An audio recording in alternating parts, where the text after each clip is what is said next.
برای مزاحمت واسه یه دختر میری زندان. واقعا؟ تو کی هستی؟ کی باشی که بخوای از من شکایت کنی؟ چی کارشی؟ میخوام بدونم رابطت با جانان چیه؟ پرسیدم اگه چی کارشی؟ متاسفم تو هیچ وقت نمیتونی رابطه ای ما رو بفهمی. فقط اینو بدون که وظیفه منه که مراقب جانان باشم و همیشم کنارشم.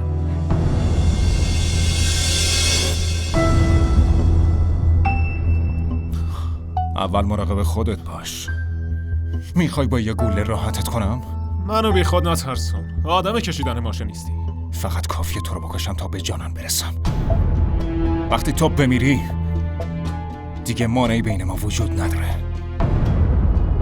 چند روزه دارم بهش فکر میکنم. چی کار داری میکنی؟ مگه دیوونه شدی؟ اگه جانم بفهمه تو قاتل منی نه تنها دیگه دوستت نداره بلکه تنفرش ازت بیشترم میشه. دهنتو ببند.